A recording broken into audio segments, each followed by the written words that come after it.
sharing with you what I find so inspiring, and I'm gonna be telling you the backstory a bit of the Giving Circle, and this is the thing that just warms my heart, and it's the core of what we do.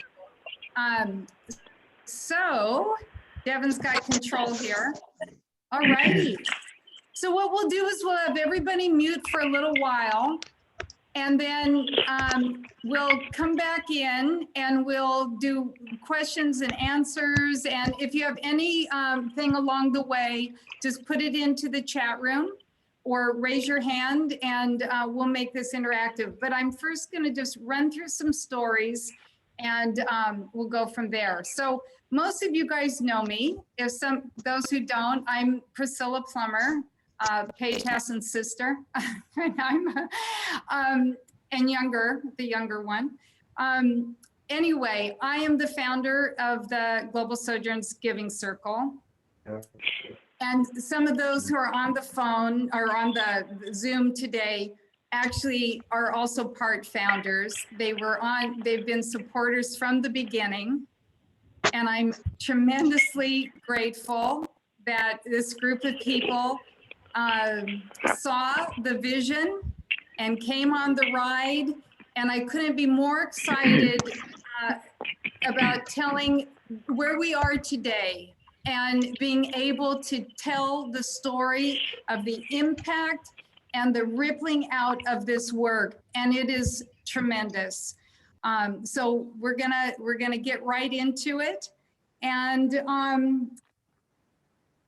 you know, when as a number of NGOs right now are really struggling, and some are just kind of hibernating until we come out of COVID, I'm so grateful to say that the Giving Circle is stronger than ever. And we are out there doing rich and transformative work through this time of COVID.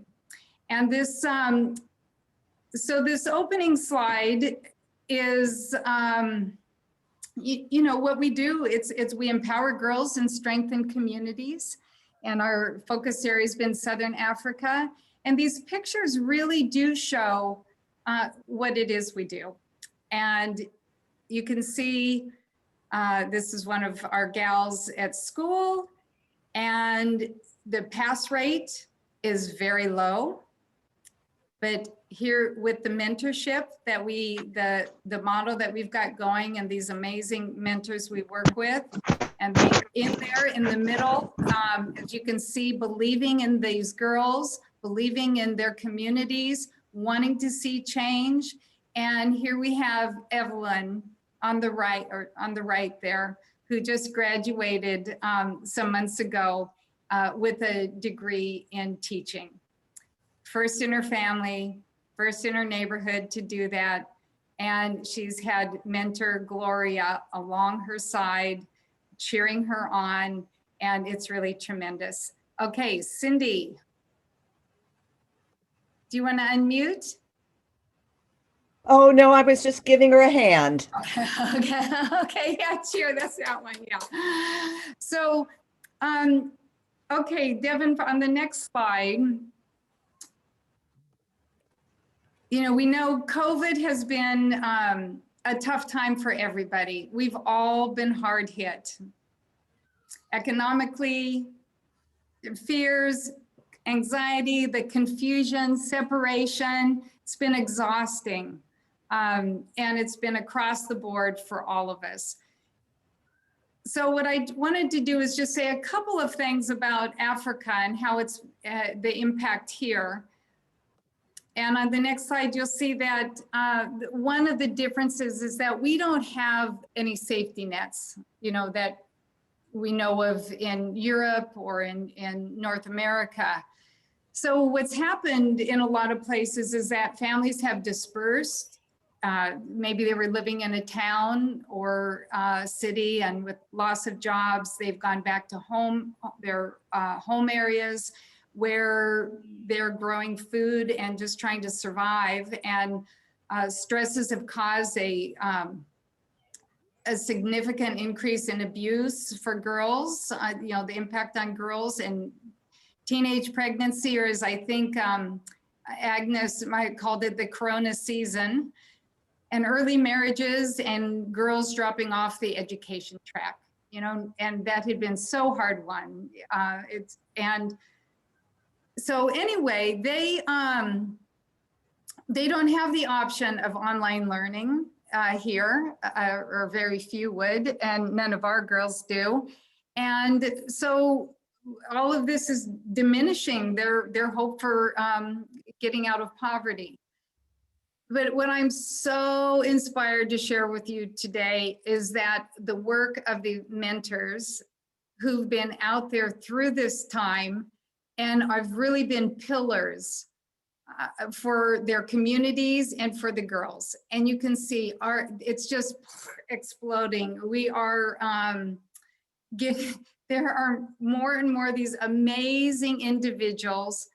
And that's the story that I'm going to share today. Some of the work that they've been doing, just these stories that they've been feeding into us. And I couldn't be more excited about what we're sharing and the results that we're seeing. So, and our secret sauce is that these guys are they're all passionate and dynamic, and they are leading the way, and that's who we team up with. And it's so exciting to see. So Devin.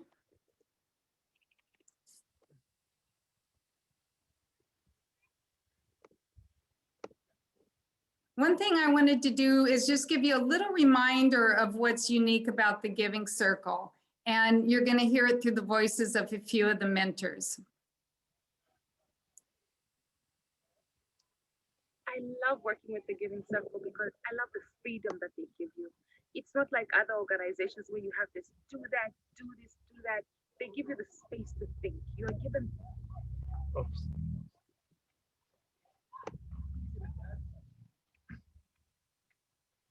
I love working with the Giving Circle because I love the freedom that they give you. It's not like other organizations where you have this, do that, do this, do that. They give you the space to think. You're given the ability to come up with ideas and discuss and see what works and what doesn't work. You have the aunties. Each auntie is bringing in something you're learning from one another. So it's a wonderful circle of people who have great ideas, which you can all learn from and you know, achieve a goal together as one. Tell you what, I love the Global Sojourns model, and I would so wish for other organizations to follow this model, because you know what, they come into the community and they work with people that are already on the ground, that have a passion for the work, that are living literally within those communities and are facing the same challenges and aware of what these young girls face, the challenges that they face.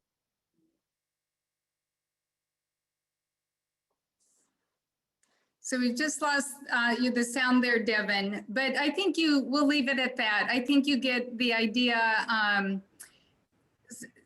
You know, so many organizations come in and it's a top-down model. And what's so special about what we do is we come alongside the people in the communities who know their communities, who are passionate about this work, and they lead the way. And it makes it takes a little more time to establish itself and to formulate, but what it is it's sustaining. And we firmly believe that real change, sustainable change, comes from within. And that's what's happening. And we're seeing the changes and just multiplying. And so this is on, we've got this on our website so you can see the full clip, but I just want to make sure, to reinforce the idea, and we can talk about it afterwards. So anyway, in the next slide. So I've been out there for 30 years, working with girls and women and various countries in Africa, and seeing times, a lot of tough times, HIV/AIDS hitting and structural adjustment and just challenges right and left have really hit the area. And I have to say, I am more excited, more inspired than ever of what's happening here now. And I really contributed to those in their 20s and their 30s, and which like our mentors who you're going to meet some of here. These guys want change. They've been educated. They've grown up in a time when there are things like, you know, where gender rights are on people's minds, where human rights are part of the story, and they've gotten exposure to a bigger world, and they're saying it's time for change. And then this beautiful logo designed by one of our volunteers in Seattle, Todd, really shares that it's the time of the feminine leading the way. So we're very excited, and it really is due to the generations rising up now. And Devin. So what I'm going to do today is just share with you a few stories. And literally these stories all came in like the last week or so. And here's Rachel, mentor Rachel, who is in Livingston. And she left me a message at 11:30 p.m. And here it goes.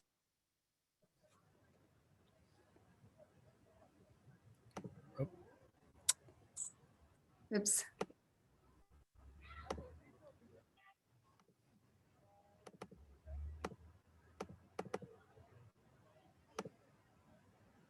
I wanted you to hear her voice versus mine. We can get that.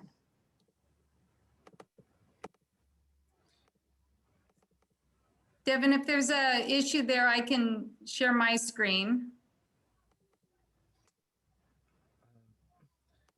Yeah, sorry, just a little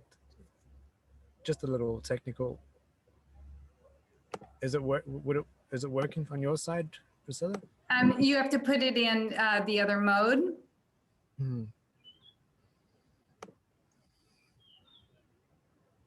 There, you need to get the there. There we go.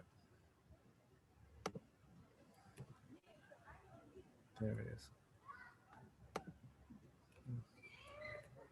Okay, that's hopping around. So, well, what I'll tell you is this message came in at 11:30 at night on my WhatsApp, and Rachel is just saying how excited she is because they just got the exam results for the girls that they're working with, and they are top in the school, all of them. And Priscilla, do you want to share your screen? okay, let me do that. Okay, you need to let me, alrighty. So let me share the screen. You need to let me share it? There we are. There we are. Okay. This is, sorry you guys, this is worth being able to hear. All of them, and they all had to attest to the fact that basically my grandmother was not immoral. And my favorite line in this is that this is her doctor saying, ever heard the slightest... Okay, I don't know what that is, but anyway, I'm gonna... in fact, to recent... Okay. All right, so on this,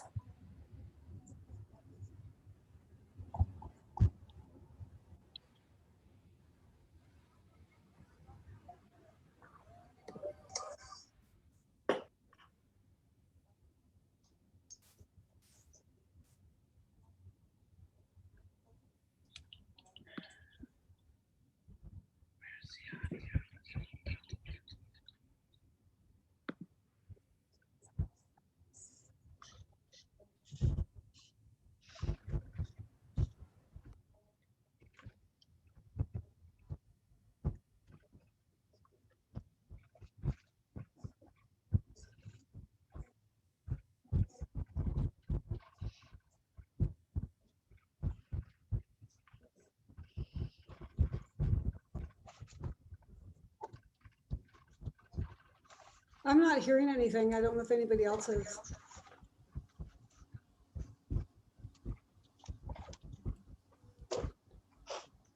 Public, can you hear that? Okay. I hear nothing. Sorry.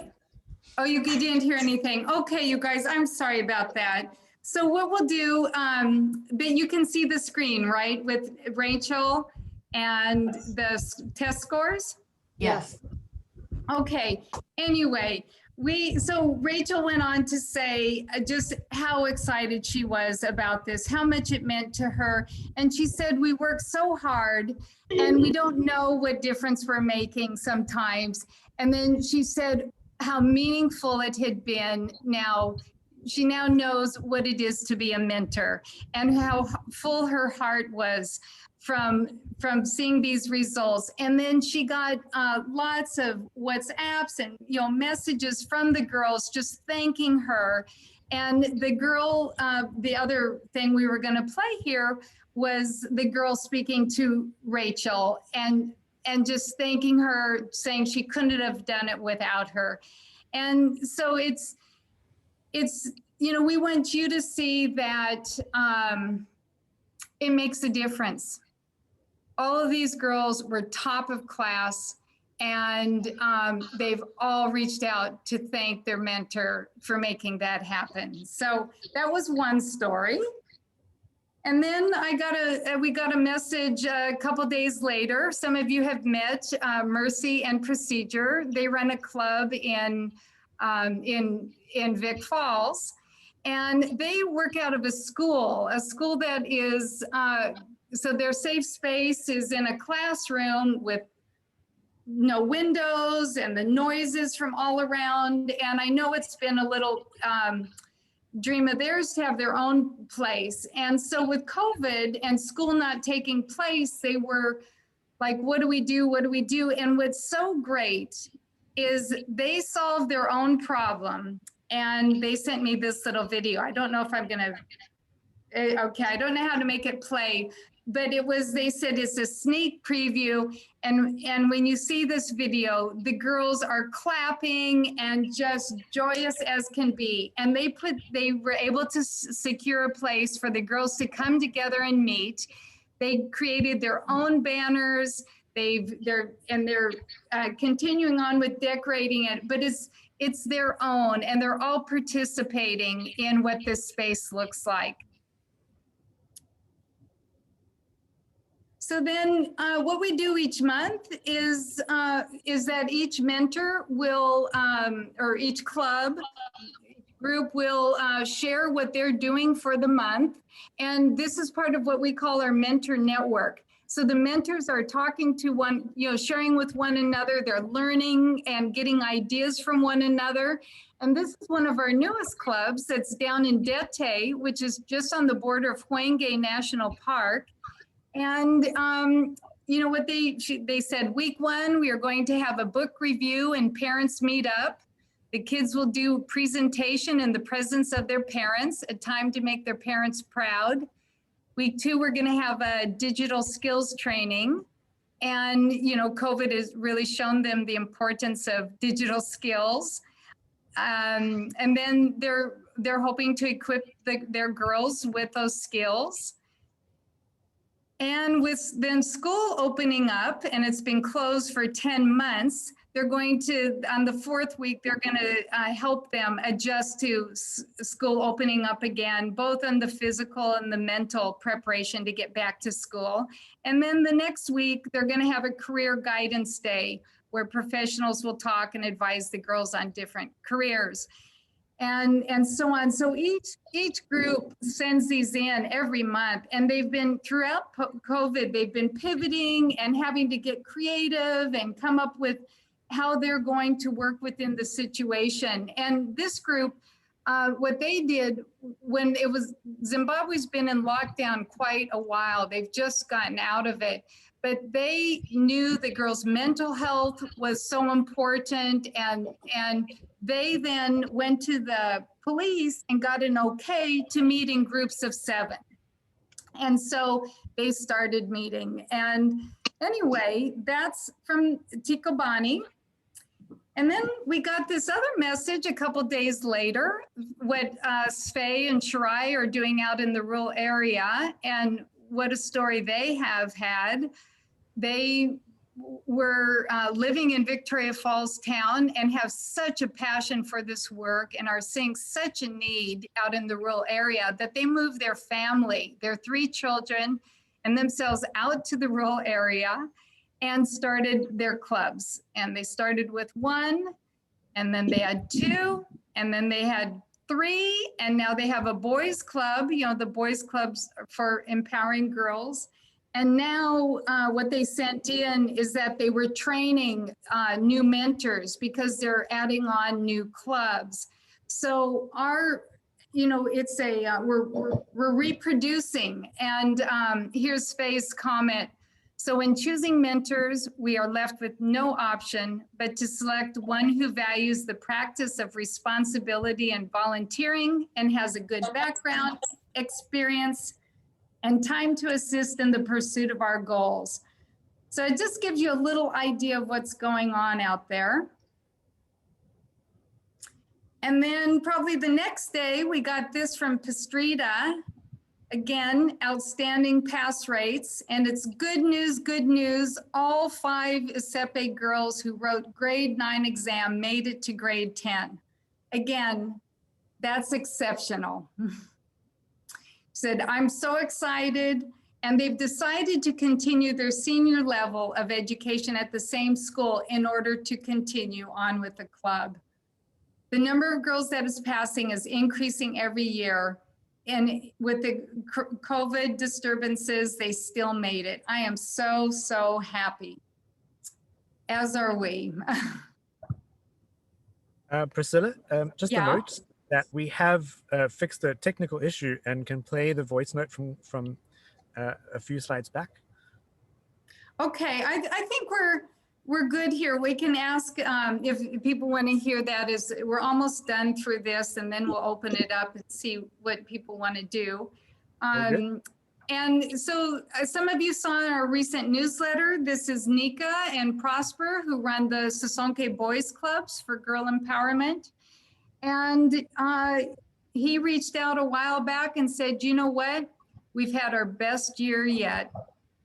And they have gotten, with COVID, they turned to gardening. They were mentoring the boys while gardening, being spaced apart. They used to use chess as kind of one of their main modes of chatting, but they turned it to garden. Their gardens were explosive, just amazing. And so they got a lot of attention. And they've been asked to be on the COVID task force team in Victoria Falls. They've been recognized by the Ministry of Agriculture and been given seeds. And now they have so much demand for their clubs. They can't take all the boys in. So they've started something like mini clubs where the boys can come and read, but they're not yet in full on into a club. But I do hope that you will, this came out in our recent newsletter, it's on our blog. Take a few minutes to listen to Nika. He's actually sharing with the other mentors just about how you take a situation that's really challenging and you find the opportunity in it. And that's definitely what this group did. And our last slide here of stories, and this probably came in a couple days after Pastrita's. This represents a couple of things that are going on. And Talent is a teacher. She is Nika's other half. And with all that is happening in their community, the reputation that Sisonke's gotten, community leaders started asking for a girls club, and the girls started asking. And Talent is now, she had left her work as a teacher, and she has now started her first girls club. She's a full-on mentor. And what we've been doing is having our veteran mentors, and in the picture here on the left standing up is Mercy. And we've been matching them with the new mentors that are coming up. And so Mercy went out and met with the girls and talent at one of their first meetings. And she just said, first meeting with Sasonke girls. Oh, what a day. And it's very cool now as more and more demand is out there, and there are more mentors coming up within the network. They're helping one another. And probably the picture that brought me to tears in the last, well, most of these did, but I love the simple picture here of talent. Now, this is, I think, a day or two after she had her club meeting. And she sent me the note that said, I have friends now. Today when I was washing, this girl from our club visited me for a piece of advice. And for me, this is tremendous. It's in these moments that girls open up and they share, and the number of stories that we've had of what girls have brought forth in these quiet moments, and how the mentors have come in and helped them through real tragedy at times. And then also even just talking about school and work, but there's been some very serious things brought up, and the mentors have been able to help the girl through very tough times and get on a path in life where they have that chance, or are going to have agency over their lives instead of being a victim. And so this is simple, but it's powerful. And I just want to say that it's all these small things add up to tremendous significance. And that's where our impact goes deep and it ripples out. And as you can see here, we've got clubs now, they're just hatching. We've got in South Africa and Zimbabwe and Zambia and now in Madagascar. And each of these groups, as they gain traction, they are adding on clubs. So Project Luangwa here, I was up there visiting that area and met a woman who was interested in girls empowerment. We started talking. Next thing you know, she started a club. The Giving Circle came along, funded her, gave her the support, brought her in to meet other mentors. These guys now have 20 clubs. They have a group of mentors under the head mentor, Fulani, and these other mentors are out further afield in the deep rural area, and she invests a lot of her time into training them. And so it's just, they've gone from 15 girls now to 210 girls and 150 boys. So the demand is tremendous. We have girls crying to get into the clubs. We have parents begging, and I'm just so grateful for everybody who's been on this journey with us, who believes in the deep and the transformative work, and it is paying off in spades. And of course, there's so many ways to get involved. We appreciate all of you sharing our story, volunteering, helping with fundraising, you name it. And we want you, when we all get vaccinated and free to move around, come over and visit. So I'm going to figure out how to stop sharing the screen, I hope, and open up for questions.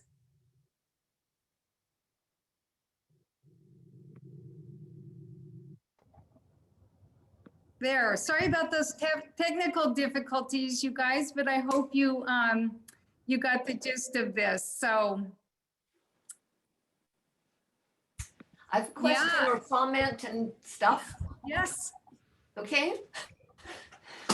from the So I'm Delta from crew. Canada. Betsy, I tell you, That group is on fire. They I are know. on fire. Awesome. Thank you for being, there to help in the early stage of this. Thank you.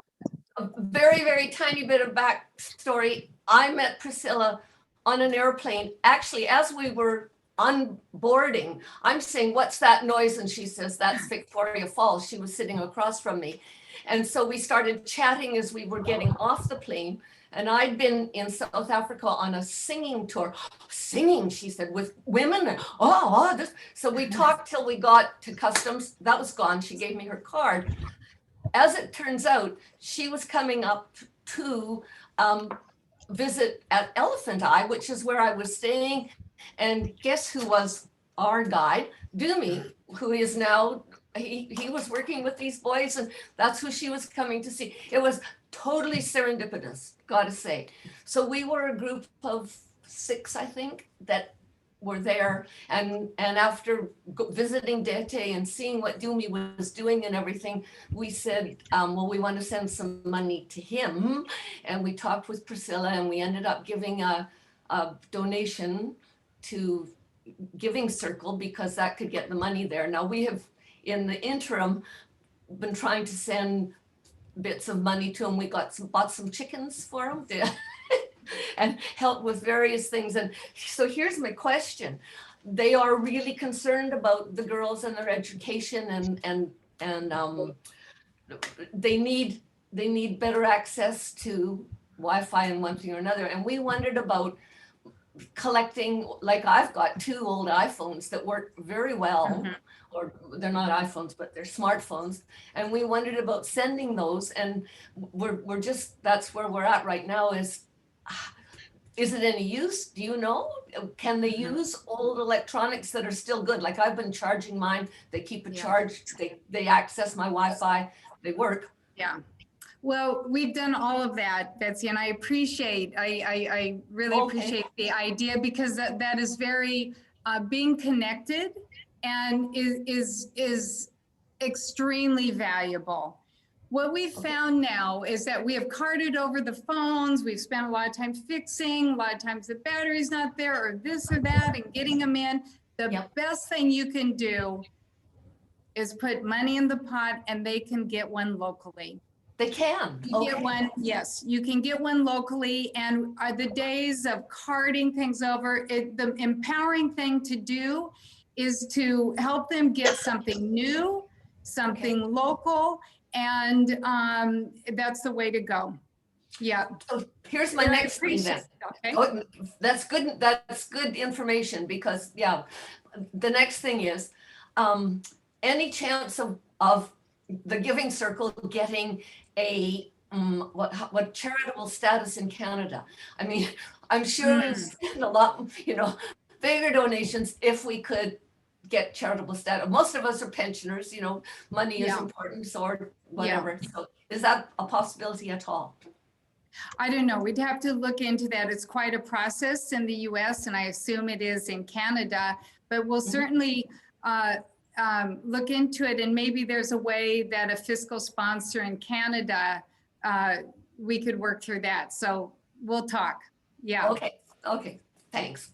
Yay. I'm so glad you're there. Me too. Anyone else have questions, comments? I just want to say what fabulous work. It's so inspiring. It's so wonderful. Thank you all so much for this. It's just really, I could cry. It's just fabulous. That's it. I'm not an easy one to cry, but I do when something is deep and meaningful. And I think Nancy, what is so meaningful for me is how meaningful this work is. It's not just a small little thing going on. What is happening, and we can have one of the mentors come on and talk about this, but what will happen is it will be part of this, a club, And the mentor gets her on a healthy path in life, and she ends up being the first one in her family to be able to finish, secondary, and with the support of not only the mentor, but now alumni, and Gloria might comment, are helping the girls who are now graduating, are helping them to find scholarships and get on to school. And then it used to be that, or it would be that one change, it's an outlier. It's like, oh, that's exceptional, that girl did that. Well, now another one from the club has an accomplishment like that. And then another one. And it goes from being, oh, I could never do that. Look at, she's different or special, to seeing, whoa, that's possible. And then that's where the real change starts happening.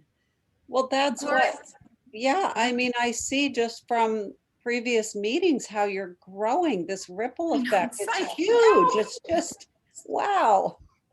And it's from what is different about most organizations out there, especially the large ones. They tend to come in for 3 years. They do big programs. They run a lot of numbers through, and then they leave. And then that's it. And maybe some people were touched along the way. But when you're working with helping, healing wounds, helping people get on a path to advanced degrees, or into even finishing high school.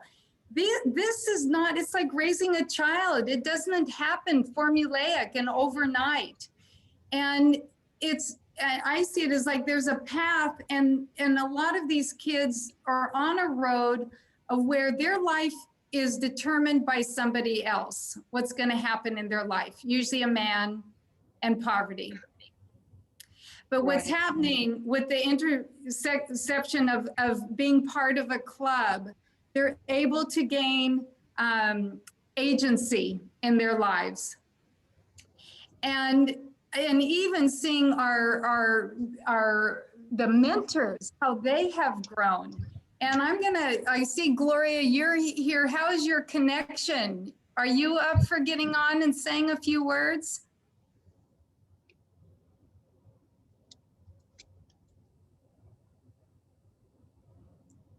We'll see if she unmutes. It's been so amazing to see the mentors growing. And we've had mentors coming up and through our clubs, and then they become, they're the girls in the clubs. And we have one, Procedure. We found her, working in a shop. She had attended one of the clubs when she was in secondary, and she was working in a shop in Victoria Falls, and we learned that she had started a club all on her own, just a quiet little thing on the side in her free time. And we're like, wow, because that's what we look for. We look for initiative. We look for people who have passion, and we come alongside them. So anyway, what happened is we learned more about Procedure. We then, we kind of like, we take our time. We don't just dive into this. We see, are we a fit for each other? Is that person really, is that at their core to do this? And so it was like, yes. And so we took her on. She filled out a proposal, and she came under the umbrella of Nika and Sasonke, and they mentored her and helped her out in her first year or two. And now she has three clubs. She's the one that just opened her own little space in Vic Falls, and unbelievable work. And now she's mentoring the female mentors down in Dete, part of Tikobani. And to me, it's incredible. Anyway, and Paulette, you had a question. Yeah, I just had a quick question. So I heard you say that one of the girls, I can't remember her name, was a teacher, and then she gave that up to become a mentor. So I'm just wondering, what that means financially to her family, or how that works. Is there any financial compensation to become a mentor? Or? Mm-hmm. So a couple of things happen on that. She I tease Nika about this because Nika's the one who's really running, he's helped make our boys program really work. And I tease him because he had an appendectomy some years ago. And I said it was because she was the teacher and had the health insurance that he was able to get this surgery. So yeah, and then what's cool, she's a teacher of agriculture along those lines at the secondary school. And so for a few reasons, actually, she left teaching. The timing all just kind of came together. And she started working with Nika on the gardens. And then Nika was teaching the boys how to bake bread rolls. And she's out there working with helping them with the garden. But so she had left, and then they had made a decision as a family to do that. And then, and was supporting this work. And they also have poultry as a side business, their business. So they've been getting income from that. And then watching all this and the demand, she just said, I want to be a mentor. And then that's how it went. Tabitha? You talked a little bit about how COVID's impacting the groups. I'm wondering, financially and sort of the bigger picture, are any of the club members or any of the, the girls or the mentors, are they, well, I guess what's the number of COVID cases in the areas? And I mean, is it impacting them to the level that they're getting sick, or I guess more detailed status of that, please? Yeah, and maybe if a mentor will just unmute and come on, but I don't know none of our mentors have had COVID. Mentor sisters have had COVID, friends have had COVID. I don't know of the girls that have had COVID. We've had stories of a headmaster who passed away from COVID, but the challenge has really been the lockdowns, because they haven't had school. And so like Priska, who's up in Mfue, and where Tabitha used to work, she started going out and doing home visits and teaching people about the Mass, and also giving the girls something stimulating to do and keeping them going. And then it also gave her an opportunity to see the conditions at home, see what was happening. And it really has helped strengthen and deepen their work, because they did so much work out in the communities on that, that they gained a greater appreciation of the situation. And the main thing, Tabitha, has been the economic hit. Because as I don't know if you guys, everyone knows, but we have specifically set up in areas near wildlife areas and tourism areas, because we believe in the importance of the connection with the environment, and more of that is going to start happening. Tabitha's written a paper or two for us on that connection. And also because we believe that what is very important is also donor education. And we want, there's a lot of good intentions that often go bad, but for those who show up and care to really learn, you can have tremendous positive impact. So Gloria or Agnes, do you want to speak to COVID?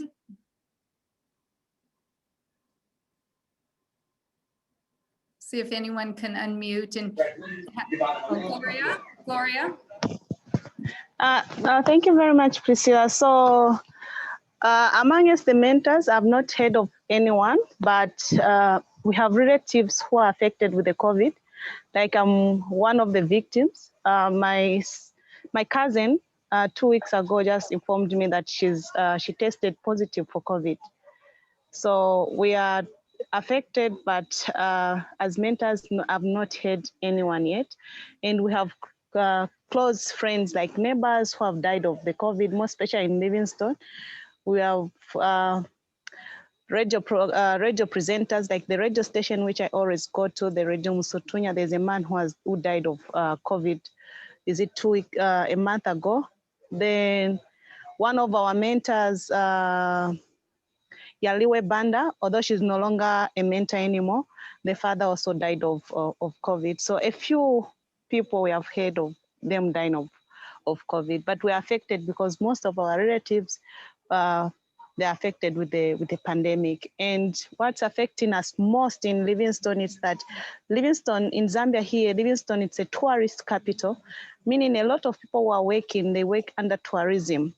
So most parents of our girls we reach out to, I think my Agness can bear witness with me, is that most of the parents that have stopped working because of the pandemic, because most of the hotels are closed, the airports are closed. So meaning most of the girls and boys, it's quite difficult to even go back to school because they have no one to support them. And the workplaces have been closed because of the pandemic. I don't know, maybe Aunt Agnes wants to say something. Thank you, Gloria. Hello, everybody. You've really said everything really well.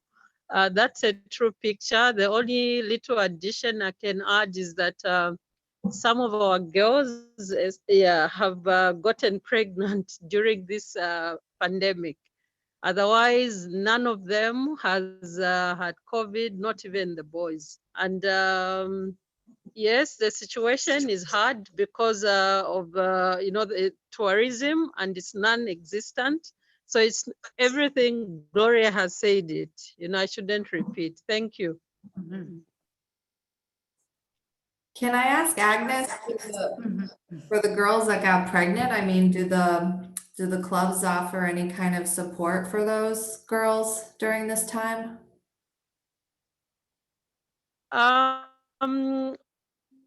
Okay, what we do is basically just visit. But right now, the challenge is when we went to visit one of them, initially a grade 12, that was early last year, they don't really open up, they are shy, yeah? So we are waiting for her to deliver and then continue talking. Sometimes when somebody gets pregnant, it's really an embarrassment, not just to the girl, to the whole family. So the family itself are not open. You can pay a visit, you all just be staring at each other. So the recent one, I've mentored this girl since 2013 when I, started with the Livingstone Anglican Children's Project, and until this time when she's gotten pregnant. To me, she's my daughter, and even when I went there, the father and the stepmother, they were not comfortable. They told me, look, she's not here. Your daughter is not here, but she will call you, and I tried to go back again. So you find they're embarrassed to actually discuss this. So what we normally do is give them space. So maybe, the time when she delivers, then, it feels a little better for them, to sometimes with these, there are traditions that people follow, there are taboos and all these other things.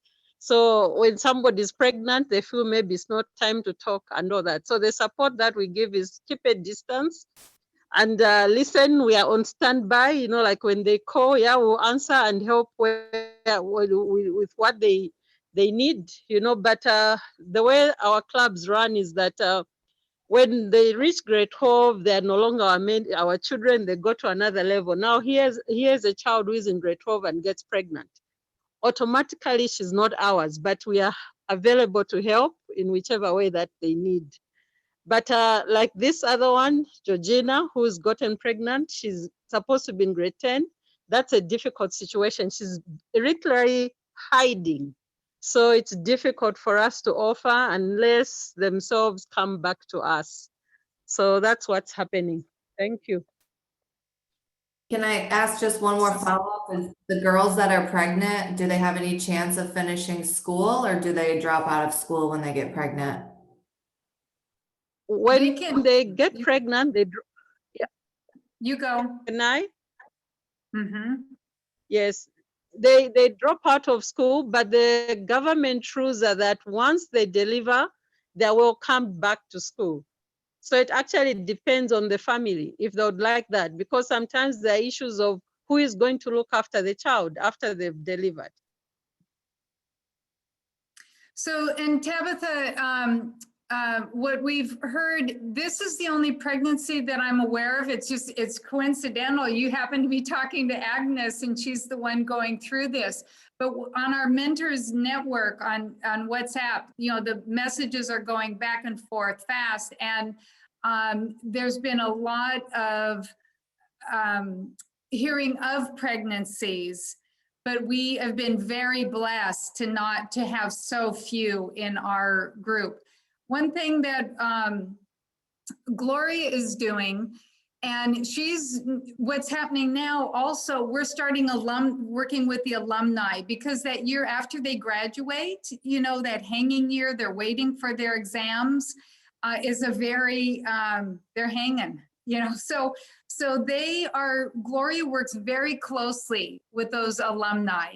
And we're now we're piloting with Gloria on how to formalize that a little bit more. And we work with like 1 or 2 groups, and then they just start helping each other. They start figuring it out. But Gloria, do you want to mention anything about the alumni? Yes, Priscilla. So like in Believe Girls Club Foundation, this is what we do. I started working with the foundation in 2015. So before, what used to happen was when they reached grade 12, they're no longer in the club. Then I asked myself a question like, okay, if they reach grade 12, then they no longer be in the club. Then what next? It's like you're planting a tree. Then when it grows, you just leave it and you don't want to look after it very well. So I was like, okay, I think I'll change. It's better I continue with them. Doesn't mean that I'll be meeting them every day, but at least once in a month I meet them. So now what's happening is that those who complete school, we have a program for them. They come back to the girls club and talk to the girls. So there's one girl first, her name is Katanekwa Shira. She was in the girls club, she completed school. I managed to help her to get 100% scholarship.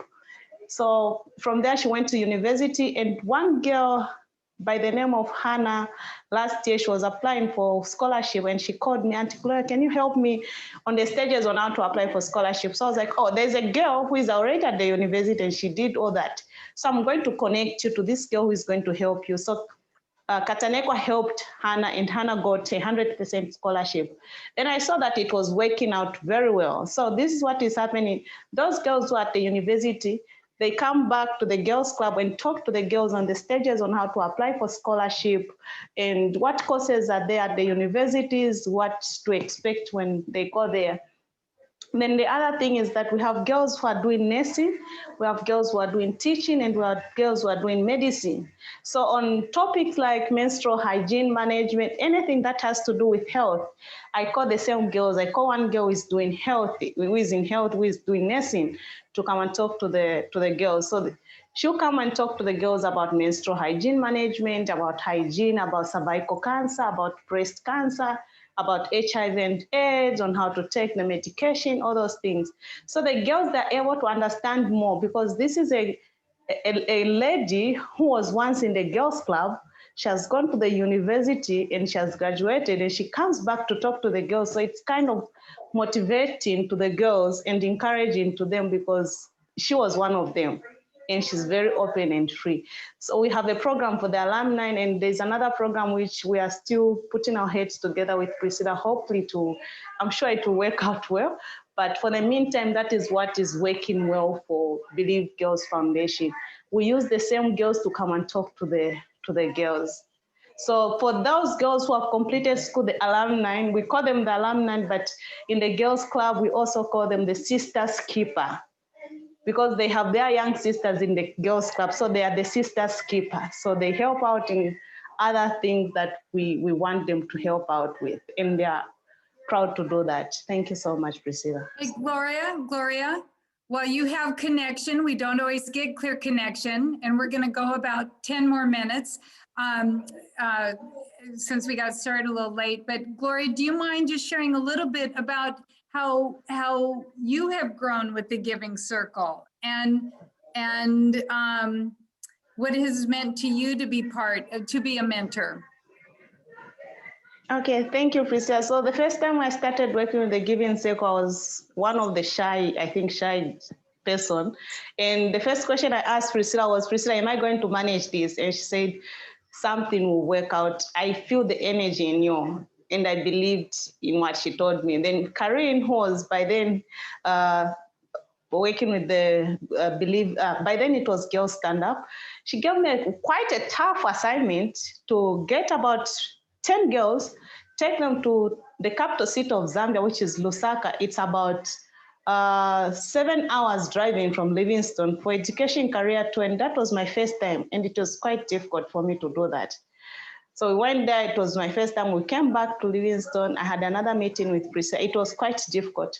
But one thing that I've learned in Global Social and Giving Circles, which is so different with these other organizations, because I also work with different organizations. One, Global Social and Giving Circles, it doesn't look at the target. It brings the girls and boys together.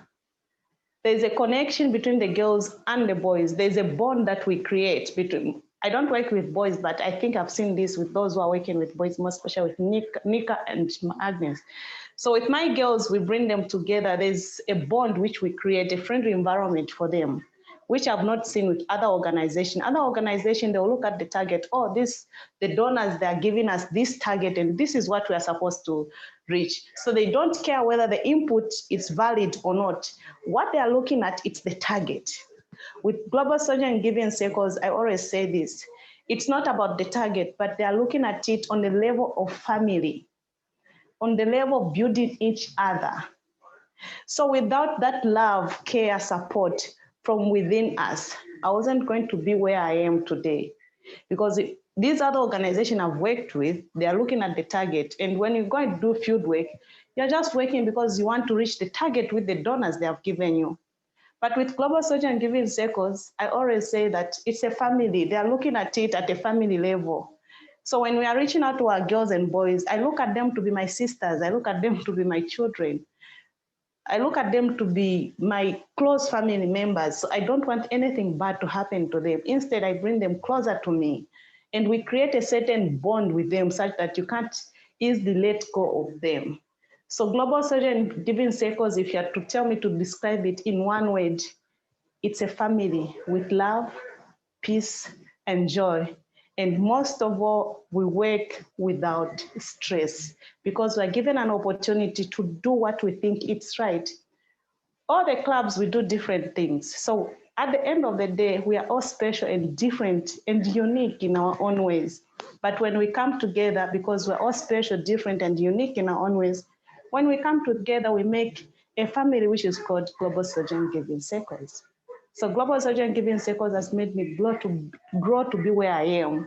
And Priscilla keeps on telling me, oh, you can do this, try this, try this. And now one thing I've learned for about 2 years with Priscilla is that I cannot work alone. I need people around me. I need to ask for advice from other people, which makes me to be confident enough and just reach out to the girls and continue doing what I love most. Thank you.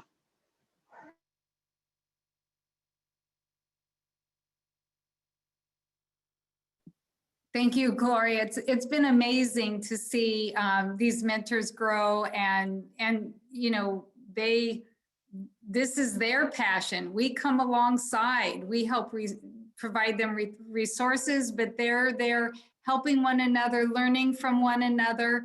And this goes deep because of the passion and the commitment by everyone involved. And like I said, we don't take a new mentor on easily. You know, we take some time and we get to know if this is right. And then once they're in, we really come alongside. And as she said, we're all part of a team, a family, and we help each other with our end goal of empowering girls and strengthening communities. And they each do it within their own little personality. Agnes, do you have anything more you want to say on your end, or Kongwa, before we close up? I don't know if Kongwa has a decent connection to hear from. He might have fallen off. Network is a big issue. So,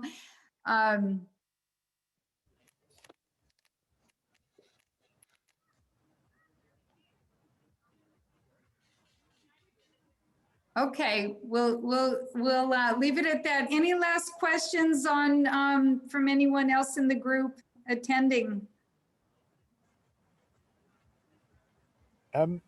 So I have a comment, Priscilla. This is Devin in the back end helping out a little bit with some communications for GSGC, and I've been working within community development in Southern Africa for 13 years, and this approach is reaching it at the core. It's really getting down to the level of empowering at a very deep level for the foundation. And something that really spoke to me over the last few weeks is this voice note that we didn't manage to get to share earlier on from Rachel, and I would like to try and give it one little go, just because you can hear in Rachel's voice how important this message is from her girls. So if you're happy, Priscilla, we fixed the technical Okay, issue. go for it. Go for it.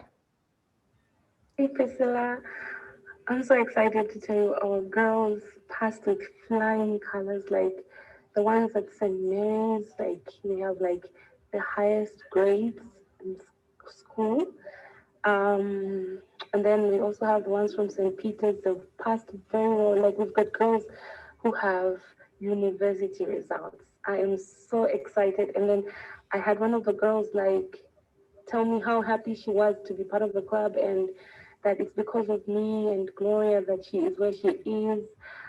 I don't know, I just felt like sharing this story with you. I know it's late, but I felt so emotional because sometimes like when we're working, we don't really feel like we're seeing the results, but to see a girl who was into drugs and, you know, had turned her life upside down and then all of a sudden just changed and became the best that she can be of herself was so amazing. She got the highest, can you believe? I'm so proud of her. Like, I'll send you some of the screenshots that she sent to me, some of the messages. It's touching to be a mentor. I didn't know it would feel like this, you know, but I just felt like sharing with you. I hope it's not too late. And that for me was so powerful. Thanks for letting us go back, everybody, to play that little bit. It came through in the last few weeks, and just a beautifully powerful thing to share, I think. That has been published on GSGC's social media, and it's a beautiful message to share. And that's one of the most powerful ways you can really help to support, is also share these beautiful stories that we're putting out there. So just a bit of thanks from the communication side.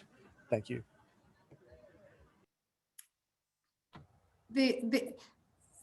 One of the message, yeah. I want to say thank you with all my heart. I appreciate everything that you do. And thank you for continuing to do what you do. Well, we can only do this because of you guys. As Gloria said, it is a family. Janet's been over and knows Gloria and Agnes, and yeah, this all works. You know, we all need each other, and I think COVID has really shown that. And those who come and who meet the mentors, and meet the girls, they gain as much as they give, and we're all here to learn from one another. And we're very excited now that things are just multiplying. This model has just taken off. We are excited to share that with more nonprofits doing this kind of work, to believe in the local people, invest in the local people, come alongside, do this together. And that's where the real sustaining change is taking place. They want to see the change in their communities, and they are working hard to make that happen. And we are here to help support them, provide a network, facilitate this, and to cheer them on. So thank you to each of you for being that for the team out in the field, and spread the word, because we do demand, we have girls, I hear these stories of the girls crying outside trying to get into a club. And it's heartbreaking to have the mentor have to turn them away, but we just can't keep adding numbers or it dilutes. So we've got the people to train up as mentors coming through, and now it's time to tell this story more and get the resources so these guys can keep running with what they're doing. And we are so excited. So anyway, thank you for spending your time with us and for all your support. And everybody can unmute and say goodbye to one another or hi. I know we're all Thanks, from Priscilla. all corners. Thank you, Paulette. And Bye, Paulette. Thank you. Thanks, Priscilla. Thanks for everything. Yeah. Bye, Yeah. Betty. Thank you. Thank you. Thank you. Okay. Thanks, guys. Bye. Bye-bye. Bye-bye. Bye-bye. Bye. Bye. Love you. Carol G. Thank you. Hi.